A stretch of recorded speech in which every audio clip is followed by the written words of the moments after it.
Madam வணக்கம். இப்போ தமிழ்நாட்டில் வந்து நிறைய அரசியல் கட்சிகள் இருக்கு, அரசியல் தலைவர்கள் இருக்காங்க.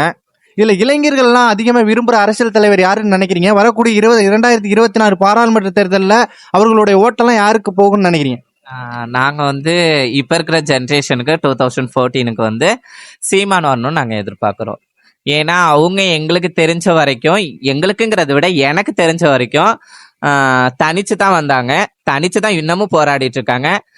அவங்களால வந்து நிறைய விஷயங்கள் சப்போர்ட் இருக்குங்கும் போது எங்களோட சப்போர்ட் ஃபுல்லா அவங்களுக்காக போகுங்கும் போது நாங்க சந்தோஷப்படுறோம். ஏன்னா அவர் வந்தா இந்த சொசைட்டிக்கு கரெக்டான ஒரு ஆளுன்னு பார்த்தா அவங்கள சொல்லலாம். இப்போ வந்து அதிகமா வந்து திருநங்கைகள் வந்து சமூகத்தால புறக்கணிக்கப்படுறாங்க. அப்படி இருக்கிற சூழ்நிலையில கூட ஆர்கே நகர் தேர்தலில் வந்து தேவிங்கிற திருநங்கையை வந்து அவங்க வேட்பாளராக நிறுத்திருக்காங்களே, இது எப்படி பாக்குறீங்க? ரொம்ப பெருமையா இருக்குது. எவ்வளதோ விஷயங்கள் நடக்குது, மாற்றங்கள்ங்கிறது உலகத்துல எல்லா விஷயங்கள்லயும் மாற்றங்கள் இருக்கு.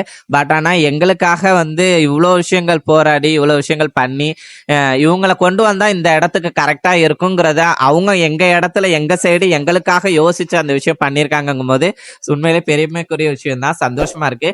எங்களையும் வந்து இந்த சமுதாயத்துல நீங்களும் ஒரு மனிதர் தான், உங்களாலையும் முடியும், உங்களாலையும் சாதிக்க முடியும், உங்களாலையும் இந்த உலகத்தை வந்து தூய்மைப்படுத்த முடியும் அப்படிங்கிறதுக்கு சப்போர்ட் கொடுத்துருக்குறாங்க. எப்பவுமே அவங்களுடைய ஒரு விஷயம் அது எப்படி சொல்றதுன்னு எனக்கு தெரியல. பட் ஆனா அவங்க வந்தா நாங்க ரொம்ப பெருமைப்படுவோம், சந்தோஷப்படுவோம். ஏன்னா எங்க மக்களை வந்து இந்த அளவுக்கு தூண்டுகோல் பண்ணி இந்த அளவுக்கு உங்களால முடியுங்கிற அளவுக்கு உயர்வா பேசுறாங்க, உயர்வா நடத்துறாங்கும் போது ரொம்ப பெருமைக்குரிய விஷயம் தான். அவங்க வந்தா நாங்க ரொம்ப சந்தோஷப்படுவோம். எங்களுக்கு ரொம்பவும் ஹெல்ப்ஃபுல்லாகவும் இருக்கும், பெருமையா தான் இருக்கு இந்த விஷயம். மேடம் வரக்கூடிய 2024 தேர்தலையும் 26 தேர்தலையும் அவர் வெற்றி பெறதுக்கு வாய்ப்பு இருக்குன்னு நினைக்கிறீங்களா? கண்டிப்பா. இப்ப இருக்கிற ஜென்ரேஷன் எல்லாருமே அவருக்காக ஃபுல் சப்போர்ட் பண்ணுவாங்க. கண்டிப்பா எல்லாரும் ஓட்டு போடுவாங்க. எனக்கு வந்து கான்பிடன்ஸோட நான் சொல்றேன்னா, எங்க மக்கள்கள் எல்லாரும் அவங்களுக்கு நாங்க ஓட்டு போடுவோம். கண்டிப்பா அவங்களுக்கு இந்த 2024க்கான ஒரு தலைமை நீதிபதியா கொண்டு வரதுக்கு நாங்க ரொம்ப பெருமைப்படுறோம். எல்லாரோட சப்போர்ட்டும் கிடைக்கும் அவருக்கு. நன்றி மேடம். Thank you sir.